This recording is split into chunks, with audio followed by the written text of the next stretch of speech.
Master corner में खुशामदीद। हम solve करें एक्सरसाइज 3.4 जिसका आज हम डिस्कस करेंगे क्वेश्चन नंबर 5। तो क्वेश्चन नंबर 5 की स्टेटमेंट देखते हैं क्या है। 2 trucks have capacities of 10 tons and 12 tons. They made a total of 20 round trips to the hall, 226 tons of the sand to the community park। अच्छा, यहाँ पर ना आपसे क्वेश्चन में ये कहा गया कि आपके पास 2 ट्रक्स हैं जिनके अंदर जो है ना वो कैपेसिटी जो है ना वो सैंड की इतनी है। एक के अंदर 10 टन्स है और एक के अंदर 12 टन। और वो क्या कर रहे हैं कि वो टोटल 20 राउंड ट्रिप ले रहे हैं। 20 राउंड ट्रिप जो है वो टोटल वो ले रहे हैं, जिसमें वो 256 टन्स ऑफ द सैंड जो है वो इस जगह पर शिफ्ट कर रहे हैं। How many round trips did each truck में। ठीक है, तो यहाँ पर जो हमारा क्वेश्चन है ना वो ये है कि टोटल तो वो 20 ले रहे हैं, लेकिन हाउ मैनी राउंड ट्रिप्स, कितने round trips did each truck. Her truck जो है ना आपसे ये पूछा गया कि हर ट्रक कितने राउंड लेगा, तो ये हमारा क्वेश्चन है। तो जैसा कि यहाँ पर हमारे पास जो है वो क्वेश्चन यहाँ से है कि हाउ मैनी राउंड ट्रिप, तो इसी को हम लेट भी करेंगे। जहाँ पर मैंने आपको बताया था कि स्टेटमेंट्स वाले क्वेश्चन में फाइंड लिखा होता है, उसी से आगे आपका जो है वो पढ़ा होता है कि आपने एक्स और वाई को क्या लेट करना है। तो यहाँ पर हाउ मैनी राउंड ट्रिप जो है वो जैसे कि है, तो हमने क्या करना है कि डिड ईच ट्रक मेक। तो जो दोनों ट्रक्स हैं ना इनको हम एक्स और वाई ले लेंगे। ठीक है, और इससे हमें पता चलेगा कि कितने जो है वो हर ट्रक ने राउंड लिए हैं। तो चलिए इसको स्टार्ट करते हैं लेट करने से। और इसमें हम लेट क्या करेंगे कि हमारे पास 2 ट्रक्स के बारे में बात हो रही है ना, तो आपने इसी तरह से उसको फर्स्ट और सेकंड ट्रक ले लेना है। जैसे अगर मैं यहाँ पे लिख देती हूँ ना कि फर्स्ट ट्रक, तो फर्स्ट ट्रक का मतलब आप ये समझ लें कि जिसकी जो है ना वो कैपेसिटी कितनी थी, कैपेसिटी 10 टन ले लें। ठीक है, 10 टन वाले को हमने फर्स्ट ट्रक कह दिया। तो ये हमारे पास हो गया एक्स, ये हमने लेट कर लिया। इसी तरह से आप सेकंड ले लें, सेकंड ट्रक, तो उसकी जो है वो कैपेसिटी कितनी है 12 टन्स, और इसको हमने ले लिया वाई। तो ये आपके पास जो है वो 2 लेट हो गए हैं एक्स और वाई। तो अब जो है अब आपने क्या करना है कि गिवन कंडीशन लेनी है। तो गिवन कंडीशन हम चेक कर लेते हैं कि गिवन कंडीशन हमारे पास क्या है। गिवन कंडीशन ये थी कि दोनों मिलाकर कितने जो है वो ट्रिप ले रहे हैं। तो दोनों मिला के कितने राउंड ट्रिप ले रहे हैं 20। तो आप दोनों ट्रक्स की अगर आप ऐड करेंगे ना कि इसके जितने राउंड हो गए और इसके हो गए, बेसिकली तो हमने यही फाइंड आउट करना है ना कि इसके कितने राउंड हैं और इसके कितने, तो जितने भी हो गए मिला के 20 होंगे, ये हमें पता है। तो ये होगी फर्स्ट इक्वेशन। अब आप अपनी सेकेंड इक्वेशन की तरफ आ जाएं, तो वो हम इस तरह से निकालेंगे कि आपको पता है कि जो आपका एक्स था या जो फर्स्ट ट्रक था इसके अंदर 10 टन की कैपेसिटी थी, और इसमें हम प्लस करेंगे 12 टन वाली कैपेसिटी। देखें, अगर ये आपका फर्स्ट ट्रक एक राउंड लगाएगा तो 10 टन वो लेके गया। ठीक है, जब दूसरा राउंड यानी कि आप यहाँ 2 पुट करेंगे, 2 पुट करते हैं ना, तो ये 20 टन बन जाएगा। तो इस तरह से ये बढ़ता जाएगा। तो दोनों की जो मिला के आपके पास आ रहा है कि जितने टन ये सैंड लेके गया और जितने टन ये सैंड लेके गया, इन दोनों को अगर ऐड करें तो हमारे पास एक और चीज़ दी हुई थी कि टोटल इतने टन जो है वो आपके पास सैंड शिफ्ट हुई है। तो यहाँ से ये अगर आपको समझ आ गया तो हमारी 2 इक्वेशंस बन गई हैं। ठीक है, और बस इन्हीं को हमने यूज़ करके एक्स वाई निकालना है, क्योंकि हमने तो बेसिकली फर्स्ट ट्रक और सेकंड ट्रक का बताना है ना कि इन्होंने कितने राउंड लिए हैं। तो ये हमारे पास जो है वो 2 इक्वेशंस आ गए। इनको अब आप जिस मर्जी मेथड से सॉल्व कर लें। अभी हम इसको ग्रामर रूल से सॉल्व करें, और उसके लिए हमने क्या करना है कि यहाँ पर सबसे पहले तो आप इसको मैट्रिक्स फॉर्म में लिखेंगे। ठीक है, मैट्रिक्स फॉर्म आपकी क्या होती है, पहले तो आप इसको ऐसे ही लिख दें। ठीक है,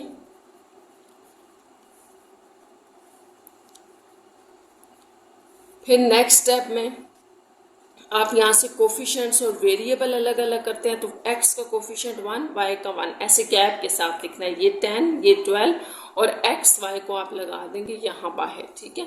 और ये आपके पास आ जाएगा 22 to 6, ये आ गया।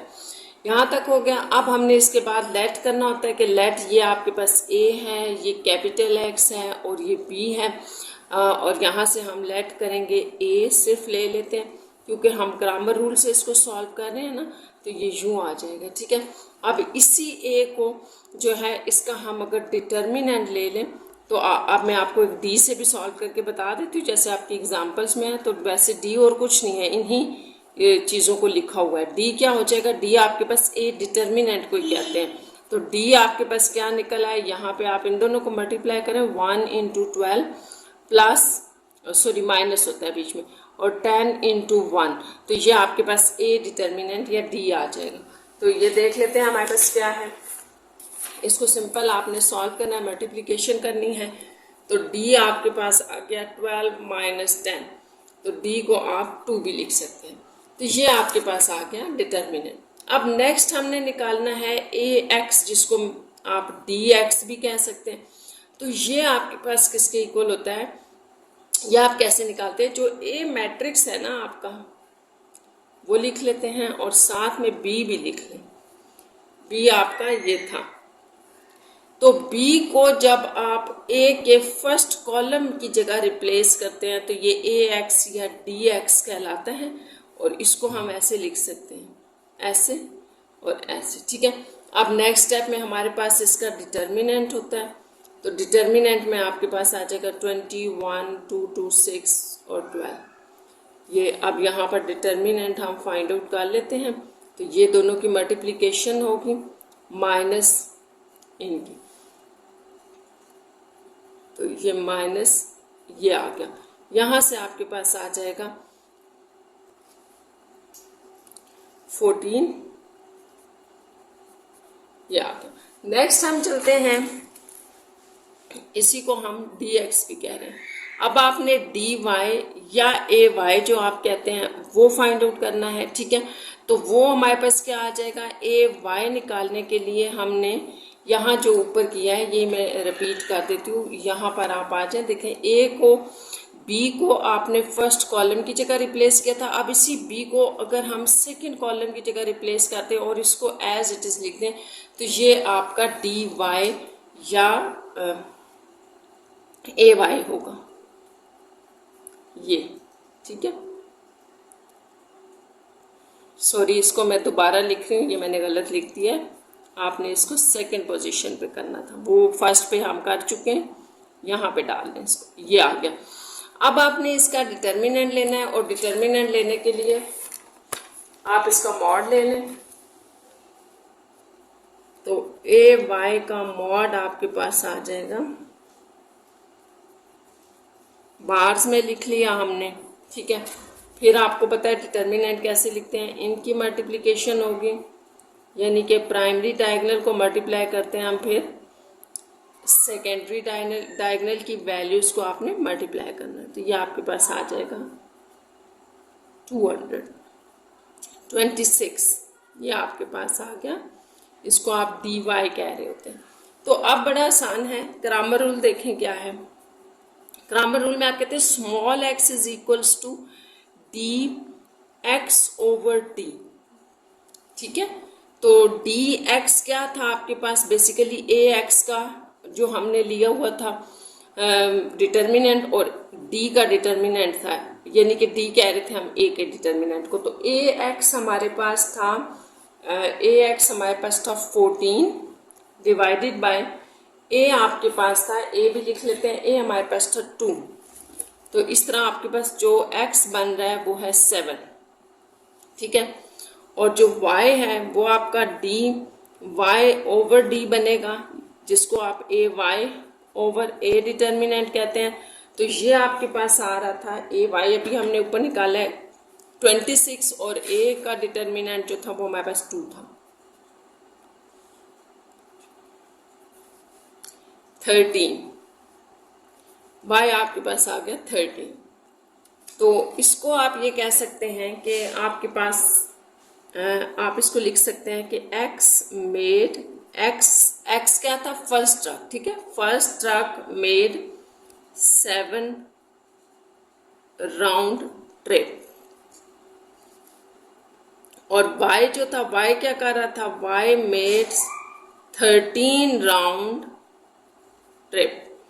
तो ये आपका इसका आंसर है, और आप इसको चेक भी कर सकते हैं कि ये ठीक है कि गलत। देखिए हमने ये कहा था कि अगर दोनों के राउंड ट्रिप्स को ऐड करें तो वो 20 होने चाहिए। तो देखिए 13 और 7 को आप ऐड करें तो ये 20 बन रहे हैं। तो इस तरह से ये आपका क्वेश्चन नंबर 5 कंप्लीट हो गया। नेक्स्ट की स्टेटमेंट देखते हैं क्वेश्चन नंबर 6 की। हमारा क्वेश्चन नंबर 6 है, to make 20 kilogram of the aluminium alloy with 70% aluminium। अच्छा, इसमें यह है कि 20 ग्राम एल्यूमिनियम अलॉय है, ठीक है, जिसके अंदर 70% जो है वो सिर्फ एल्यूमिनियम है। A metallurgist wants to use two metals with 55% and 80% aluminium content। अच्छा, अब क्या हो रहा है कि एक साइंटिस्ट जो है उनको यूज़ कर रहा है टू मेटल्स को, एक की परसेंटेज वो 55% ले रहा है और दूसरी को वो 80% ले रहे हैं, ठीक है। तो आपने यहाँ याद रखना है कि 2 मेटल्स यूज़ हो रही हैं एल्यूमिनियम कंटेंट में। How much of the each metal should he use. तो यहाँ से आपको पता चल रहा है कि हमने किसको लेट करना है। तो यहाँ है how much of each metal, her metal हमने जो है वो कितनी यूज़ की है। तो बड़ा आसान है कि हम एक्स और वाई को 2 मेटल्स ले लें, ये फर्स्ट मेटल ले लें, ये सेकंड मेटल ले लें, ठीक है। तो इसके हम जो है ना वो स्टूडेंट्स स्टेटमेंट के जो है वो लेट करेंगे एक्स वाई को, और एक्स वाई हमारे पास क्या होगा, एक 55% वाली मेटल को ले लेंगे और एक 80%, और फिर हम गिवन जो है वो इंफॉर्मेशन यूज़ करके ना 2 इक्वेशंस बना लेंगे। तो ये भी बड़ा आसान सा है। क्वेश्चन नंबर है आपके पास 6। तो यहाँ हम लेट करते हैं, जैसे कि मैंने आपको बताया आप लेट कर लें। हमने लेट क्या करनी है, 2 मेटल्स है ना, तो आप उसी के अकॉर्डिंग जो है वो लेट कर लें। लेट मेटल, ठीक है, मेटल विथ 55% एल्यूमिनियम, इसको हम ले लेते हैं एक्स, और जो मेटल होगी आपके पास विथ सेकंड क्या थी आपके पास 80% वाली थी, तो 80% एल्यूमिनियम को हमने ले लिया वाई। तो अब हम यूज करेंगे गिवन कंडीशंस। अब आप देखें गिवन कंडीशन आपके पास क्या है, बड़ा आसान सा है। सबसे पहले तो आप एक बात याद रखें कि ये जो x और y है ना, तो बेसिकली हमने मेटल को किलोग्राम में बताना है। यहाँ हम किलोग्राम में बताएंगे। परसेंटेज में आपको दिया है कि इसकी 55% यूज़ की गई है, इसकी 80% यूज़ की गई है। तो फिर आपने सिर्फ किलोग्राम में बतानी है कि ये कितने किलोग्राम यूज़ हो गई, ये कितने किलोग्राम यूज़ हो गई है। तो जैसे आपकी गिवन कंडीशन है ना, तो इसको आपने याद रखना है कि जैसे मैं आपको फिर दिखा देती हूँ। देखें यहाँ लिखा हुआ था to make 20 kilogram of aluminium. तो पहली कंडीशन आपकी यहीं से बन रही है, 20 ग्राम यानी कि टोटल बन रही है।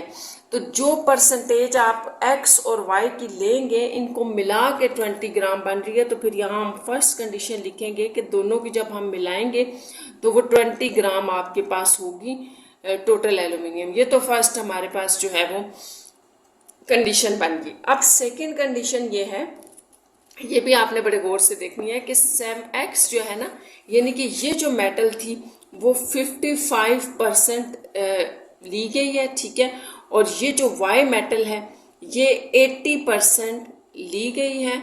और जो चीज़ आपके पास बनी है वो क्या है, यहाँ पर फिर एक दफ़ा देख लें। ये तो यहाँ पर ये कहा गया है कि जो ये 55% और 80% आप ली गई है, तो इसमें जो है वो 70% एल्यूमिनियम है। अब यहाँ आपने ध्यान रखना है कि ये देखें आपके पास ये वो 20 जो है वो किलोग्राम एल्यूमिनियम अलॉय बना है, जिसके अंदर 70% एल्यूमिनियम है। तो 70% एल्यूमिनियम ऑफ 20 किलोग्राम होगा, यानी कि जो टोटल आपका 20 ग्राम है ना, उसका 70% जो है वो एल्यूमिनियम है। तो ये 20 ऐसे आएगा। तो इस बात को आपने समझना है कि ये जो टोटल आपकी बनी थी ना, टोटल जब भी आप ये वाली मेटल 55% लेंगे, देखिए मैं रिपीट कर रही हूँ, आपकी स्टेटमेंट यहाँ पे आ रही है, आप इस बात को समझें कि जब भी आप ये वाली मेटल 55% लेंगे, ये वाली मेटल आप 80% लेंगे, तो इनको ऐड करने से आपके पास जो 20 किलोग्राम की चीज़ आएगी एल्यूमिनियम अलॉय, उसके अंदर 70% एल्यूमिनियम है। तो ये आपने इसको इस तरह से लिखना है, ठीक है। ये स्टेटमेंट अगर आपको ये समझ आ गया तो आगे बहुत आसान है, आगे हमने इसको सिंप्लीफाई करना है और हमारी सेकेंड इक्वेशन आ जाएगी। तो दूसरा आपको पता है परसेंटेज से हटाने के लिए हम क्या करते हैं, डिवाइडेड बाय 100 कर देते हैं। यहाँ पर आप ऐसे ही कर लें, डिवाइडेड बाय 100 कर लें, यहाँ पर भी आप कर लें 70 डिवाइडेड बाय 100 इंटू 20, ये आ गया। अब आप अपनी पूरी इक्वेशन को अगर 100 से मल्टीप्लाई करेंगे तो ये सारे कैंसिल हो जाएंगे, तो आपके पास रह जाएगा ये। थोड़ी सी वैल्यूज़ बड़ी आ जाएंगी, लेकिन आप अगर इनको आराम से सॉल्व करें तो हैंडल हो जाएंगी, ठीक है। ये आ गया। यहाँ पर भी हम इसको फर्दर 5 से डिवाइड कर देते हैं, पूरी इक्वेशन को हम 5 से डिवाइड करते हैं, फिर देखते हैं हमारे पास क्या आ रहा है। तो ये हमारे पास जो है ना, इसको सॉल्व करके आगे आ रहा है 5 1 सा, देन 3 5 6 सा y आ जाएगा, और यहाँ से 5 2 सा 10 ले लें, 5 8 सा देन 0, तो ये है आपके पास। अच्छा, ये सिंप्लीफिकेशन के बाद अब आपकी ये सेकेंड इक्वेशन है। तो यहाँ पे हम दोनों इक्वेशंस लिख लेते हैं। एक आपके पास ये बनी थी स्टूडेंट्स, ठीक है, 1 वाली, और एक आपके पास ये है। अब ये दो इक्वेशंस हैं और इनको हमने स्टार्ट करना है सॉल्व करने के लिए, ठीक है। एक्स और वाई फाइंड आउट करने के लिए हम इनके ऊपर ग्रामर रूल भी लगा सकते हैं, इन्वर्जन मेथड भी लगा सकते हैं। तो सबसे पहले तो ये है कि हम इसको लिख लेते हैं मैट्रिक्स फॉर्म में। तो मैट्रिक्स फॉर्म में आप कोफिशिएंट्स लिखते हैं एक्स वाई के, तो एक्स का कोफिशिएंट, वाई का कोफिशिएंट, यहाँ एक्स का कोफिशिएंट 11, ये मैंने आपको बताया था ना, इनके नीचे होने चाहिए, एक्स एक्स के नीचे, वाई वाई के नीचे। तो ये आ गया, ठीक है। साथ में आप यहाँ एक्स वाई लिख लें, और ये आपका इस तरफ मैट्रिक्स बन जाएगा। तो ये आपके पास ये मैट्रिक्स फॉर्म में आ गया। अब यहाँ से आगे उसी तरह से आपने लेट के करना है, इसको ए, इसको आप एक्स ले लें और इसको बी। तो यहाँ पे हम लेट कर रहे हैं, जो आपके पास ए मैट्रिक्स है वो हमारा ये है। ए का नेक्स्ट स्टेप में हमारे पास जो होता है वो ए का डिटर्मिनेंट होता है। तो देखते हैं ए का डिटर्मिनेंट क्या बनेगा। यहाँ ए का डिटर्मिनेंट फाइंड आउट करते हैं। ये आपके पास था 11 और 16, ये मैट्रिक्स था, ठीक है। तो इसमें आपने इसकी मल्टीप्लिकेशन करनी है, ठीक है। तो ये 1 इंटू 16 आ जाएगा, माइनस 11 इंटू 1, तो ये आपके पास आ जाएगा 16 माइनस 11 5। तो ये ए डिटर्मिनेंट आ गया। अच्छा, अब जो नेक्स्ट है वो ये है कि हम ए लिख लें। ए मैट्रिक्स आपका यही है, और ए एक्स क्या होगा अगर हम बी भी यहाँ लिख लें ना। बी था आपके पास, इसको आपने लेट किया हुआ है बी। तो अब आपने क्या करना है कि बी को अगर उठा के ए के फर्स्ट कॉलम वाली जगह पे रिप्लेस कर दें, तो ये आपके पास ए एक्स बन जाता है, ठीक है। और ए एक्स का फिर डिटर्मिनेंट लेंगे, क्योंकि एक नया मैट्रिक्स आ गया ना आपके पास बेसिकली, तो ये आपके पास आ जाएगा इस तरह से। अच्छा, अब आप इन दोनों को मल्टीप्लाई करें, 20 इंटू 16 माइनस 1 इंटू 280, यह आ गया। यह आपके पास आ जाएगा 3200 माइनस ये आपके पास आ जाएगा 280, ठीक है। 320 और ये माइनस 280 आ गया। अब यहाँ से आपके पास आ जाएंगे 20 और 20 40, तो ये आपका ए एक्स का डिटर्मिनेंट आ गया। नेक्स्ट हमने अब ए वाई फाइंड आउट करना है, एक न्यू मैट्रिक्स, ठीक है। तो न्यू मैट्रिक्स के लिए हम फिर यहाँ पीछे आते हैं। देखें, जैसे कि मैंने आपको बताया था, बी वाले को आपने फर्स्ट कॉलम में लगाया तो वो ए एक्स बन गया। इसी बी को उठा के सेकेंड कॉलम में रिप्लेस कर दे, ये एज इट इज रहेगा। तो ये आपके पास ए वाई बन जाएगा, यहाँ ये यूँ आ जाएगा इस तरह से। तो अब इसको देख लेते हैं। ए वाई का डिटर्मिनेंट आपके पास फिर आ जाएगा कि आपने इनका डिटर्मिनेंट फाइंड आउट करना। इनको मल्टीप्लाई करें, 1 इंटू 280 माइनस 120 आ जाएगा, 220 सॉरी, ठीक है। हाँ, 220 बन रहा है, यह आ गया। अब 280 माइनस 220 करें तो 60 आपके पास बच जाएगा। तो ये ए वाई हो गया, ए वाई का भी डिटर्मिनेंट आ गया आपके पास। अच्छा, हम कर क्या रहे हैं, हम ग्रामर रूल से जो है वो एक्स और वाई की वैल्यू फाइंड आउट कर रहे थे। तो यहाँ लिख लेते हैं कि हमारे पास जो है वो क्रैमर रूल क्या होता है। तो ये आपने x की वैल्यू फाइंड आउट करनी होती है A x determinant over A determinant से। तो ए एक्स का डिटर्मिनेंट हमने फाइंड आउट किया था 40, ठीक है स्टूडेंट्स, और ए हमारे पास था 5, तो ये आपके पास आ जाएगा 8, यानी कि x आपके पास आ गया 8। इसी तरह से आपने y की वैल्यू भी निकालनी है, तो ए वाई का डिटर्मिनेंट ओवर ए डिटर्मिनेंट है, और ए वाई का डिटर्मिनेंट था 60 डिवाइडेड बाय 5, तो 12 आपके पास ये y का आ गया आंसर। तो बेसिकली एक्स वाई आपका क्या था, इसको हम लिख लेते हैं। एक्स हमारे पास था, याद होगा आपको, पीछे हमने लेट किया था मेटल 55% एल्यूमिनियम, ठीक है। तो ये एक्स क्या आ गया आपके पास 8 किलोग्राम, ठीक है। इसका मतलब ये हुआ कि वो 8 किलोग्राम एक्स जो है वो मेटल होगी, और जो वाई थी आपके पास मेटल जो कि 80% ऑफ एल्यूमिनियम जिसमें यूज़ किया जा रहा है वो 12 kg होगी, और अगर आप 12 और 8 को मिलाएं तो ये टोटल आपके पास उसी तरह से 20 किलोग्राम बन रहा है, और यही 20 आपको पीछे इक्वेशन में दिया गया था कि जब हम दोनों को मिलाते हैं तो वो 20 किलोग्राम जो है वो हमें मिल रहा है। इस तरह से ये आपका क्वेश्चन नंबर 6 कंप्लीट हो गया है। तो नेक्स्ट क्वेश्चन की तरफ चलते हैं, जो कि क्वेश्चन नंबर 7 है आपका। 7 में देखें क्या है। 7 की स्टेटमेंट है soybean meal contains 60% protein and corn meal contain 9% protein. तो ये क्वेश्चन भी है स्टूडेंट्स बिल्कुल क्वेश्चन नंबर 6 की तरह है कि आपको बताया गया है कि 2 किस्म के मील हैं, एक सोयाबीन है और एक जो है वो कॉर्न मील है। दोनों की परसेंटेज बताई गया, how many pounds of the each should be mixed together in order to get 350 IB mixture that is 12% of protein।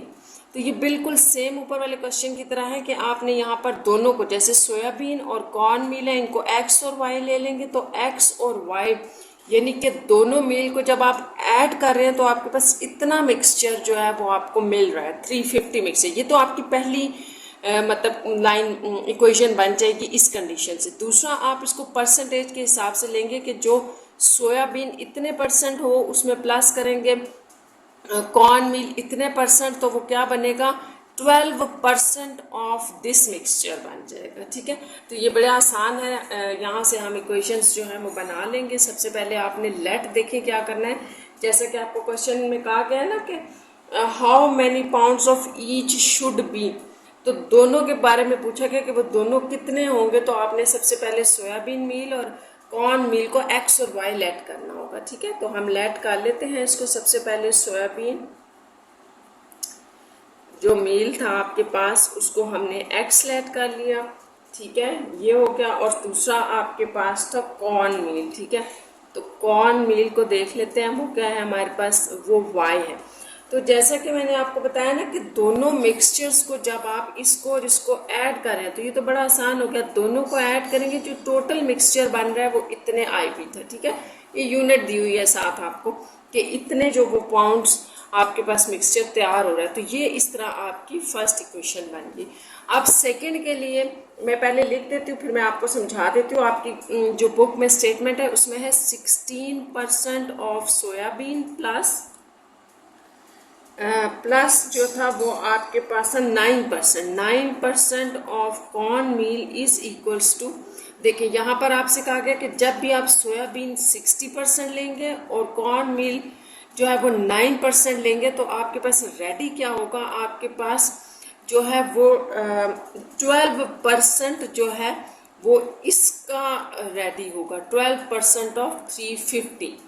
इतने पाउंड मील का जो मिक्सचर है उसका 12% आपके पास जो है वो रिसीव होगा, इस तरह से ये होगा, ठीक है।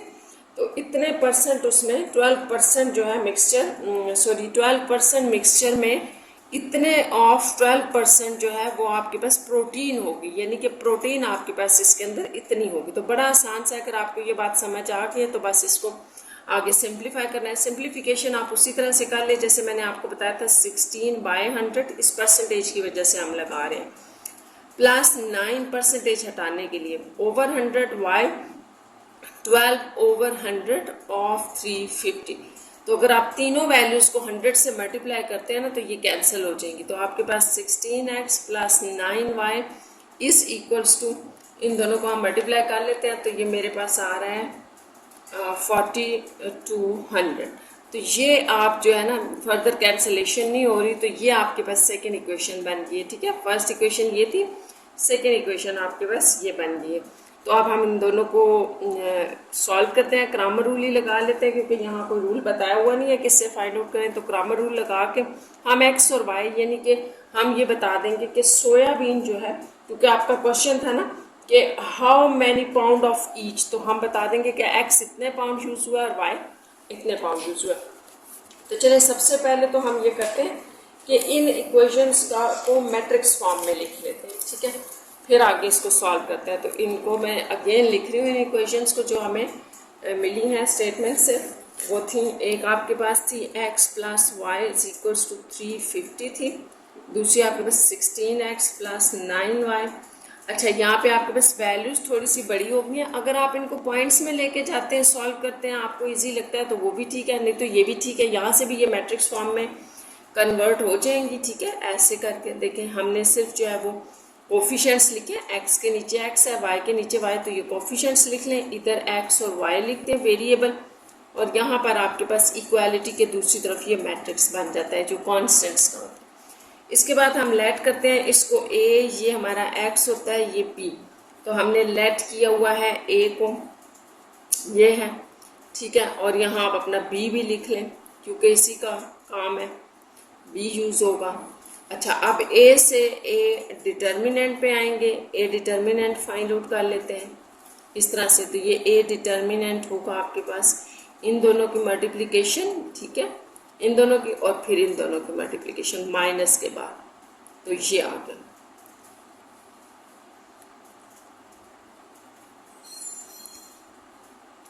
यह आ जाएगा -7। तो ये आपका a डिटर्मिनेंट। साथ a मैट्रिक्स हम अगेन लिखते हैं, और b भी देखें क्या है, तो यह आपका b था। अच्छा, जब आप अपने b को उठा के a के फर्स्ट कॉलम में रिप्लेस करते हैं तो वो ax एक न्यू मैट्रिक्स जो है वो बन जाता है आपके पास ऐसे। बाकी इसका second column as it is. इसका आपने क्या फाइंड आउट करना है, डिटर्मिनेंट फाइंड आउट करना है। तो इस तरह से इनको बार्स में लिख लें, ये ज़रूरी होता है, यूँ लिख लें। इसके बाद हमने डिटर्मिनेंट के लिए इन दोनों को मल्टीप्लाई करेंगे और फिर माइनस इस वैल्यू को कर देंगे। तो देखिए ये हमारे पास क्या आ रहा है,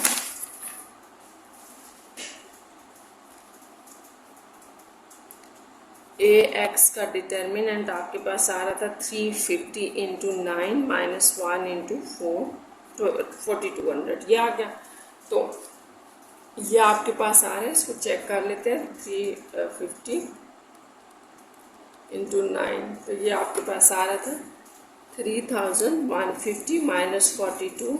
ये इसमें से हमने माइनस कर दिया 4200, ये -1050 आ रहा है। तो ये आपका ax का डिटर्मिनेंट आ गया।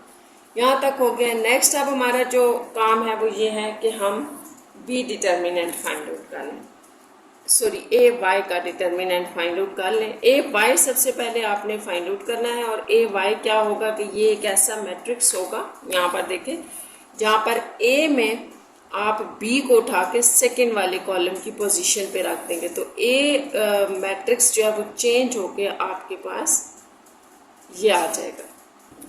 तो बस अब इसका भी डिटर्मिनेंट फाइंड आउट कर लेते हैं।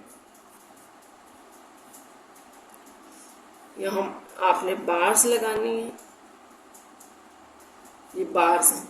इसके बाद 1 इंटू ये आपस में मल्टीप्लाई हो जाएंगे, और ये आपस में -16 इंटू 350। इसको भी देख लेते हैं ये क्या आ रहा है। ये 350 इंटू 16 है जो कि 56 ये आ रहा है। ठीक है, माइनस करके इनको देख लेते हैं, तो ये 14 माइनस में आ जाएगा ay का डिटर्मिनेंट। ये आपके पास दूसरा जो है वो डिटर्मिनेंट भी फाइंड आउट हो गया है। अब हम क्रॉमर रूल के साथ एक्स वाई फाइंड आउट करेंगे तो हमारे पास एक्स क्या होता है क्रैमर रूल में, ए एक्स का डिटर्मिनेंट ओवर ए डिटर्मिनेंट। तो ए एक्स हमने क्या निकाला था, ये हमारा ए एक्स डिटर्मिनेंट था स्टूडेंट्स, ठीक है, और ए डिटर्मिनेंट -7 है। तो इनको अगर आप सॉल्व करें तो ये हमारे पास आ रहा है 1050 को डिवाइड किया 7 से तो ये 150 है एक्स। और इसी तरह जब आपने वाई फाइंड आउट करना है तो y आपके पास ए y का डिटर्मिनेंट ओवर a डिटर्मिनेंट होगा। तो ए y हमने अभी 1400 किया और ये -14 टू 200। तो इस तरह से जो y आपके पास बन रहा है वो 200 है। अच्छा, तो अब हम इनको दोबारा आंसर में लिख लेते हैं कि x और y आपके पास बेसिकली थे क्या।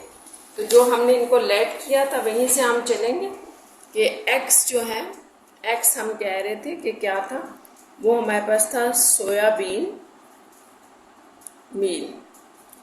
तो वो आपके पास आ गया 150 पाउंड्स। इसी तरह वाई आप ले लें, इसको आपने कहा था कॉर्न मील, ठीक है, और ये आ गया है 200 पाउंड्स। यानी कि आपके पास ये दोनों इतनी इतनी अमाउंट में यूज़ हो रहे हैं जो कि परसेंटेज में दिए हुए थे।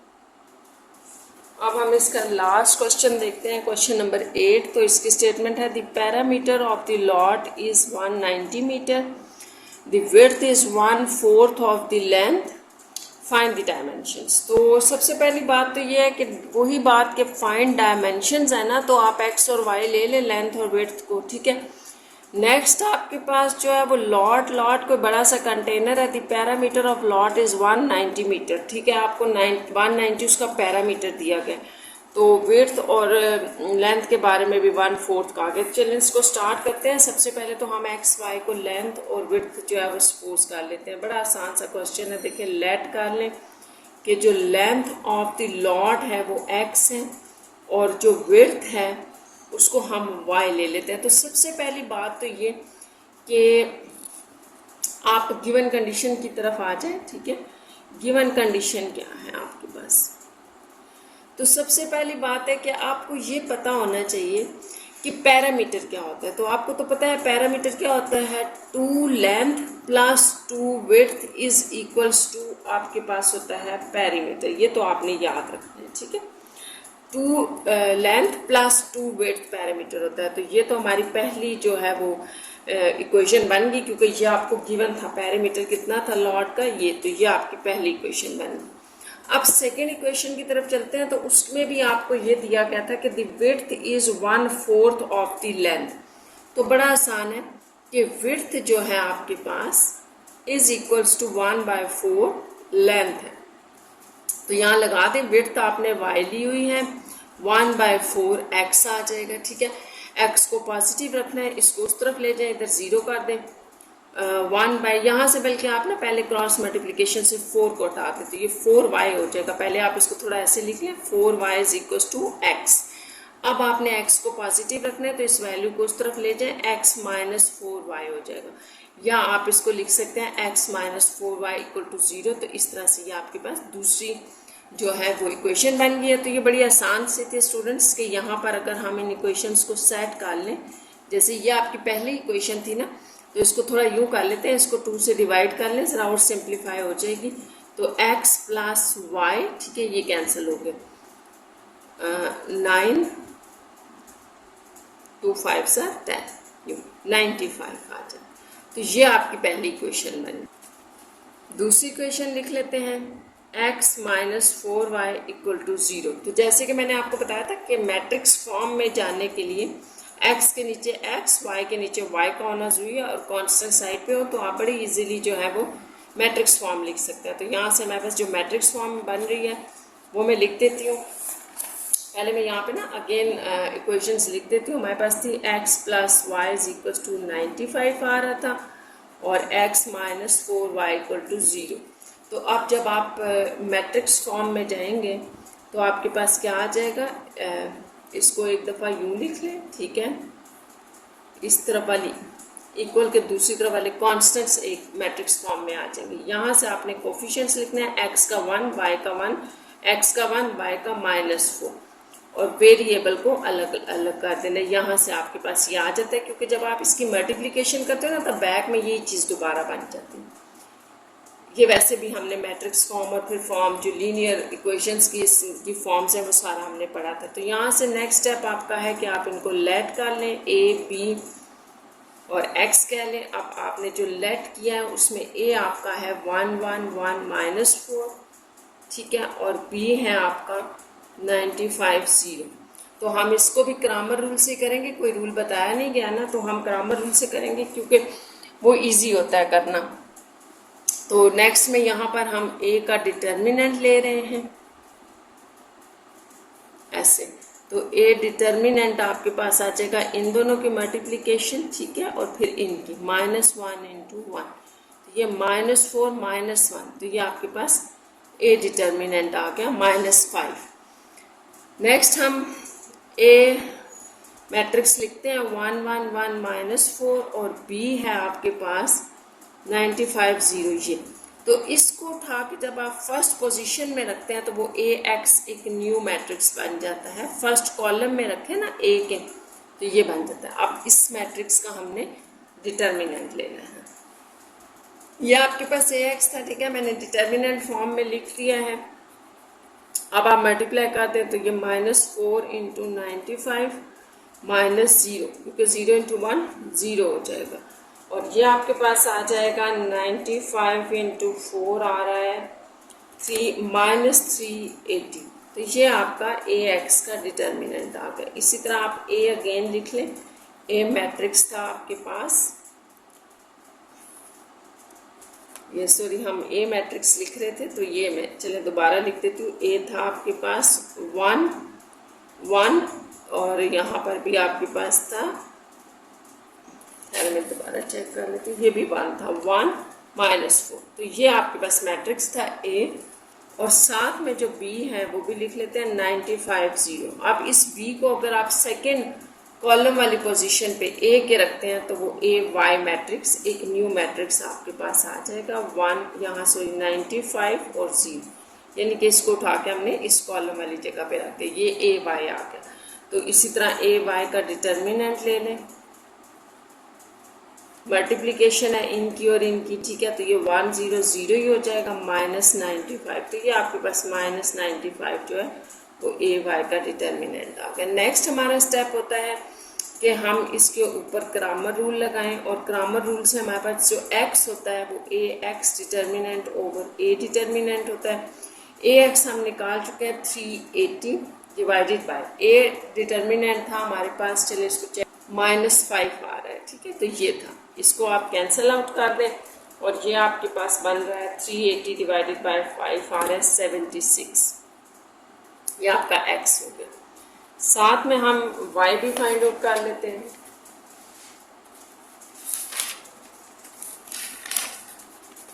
अच्छा, अब y था आपके पास, यहाँ लिख लेते हैं। y होता है a y का डिटर्मिनेंट ओवर a डिटर्मिनेंट। तो a y था आपके पास -95 और -5, तो ये माइनस माइनस फिर कैंसिल हो गया। हाँ 95 सॉरी 9 आ जाएगा 19, तो ये y आपके पास आ गया 19। अब आ जाए आप अपने x और y पर कि हमारे x और y थे क्या। ये आपने y निकाला था और x हमारा था 76, ठीक है, तो ये थे क्या, इनको हम वाइंड अप करते हैं आंसर में।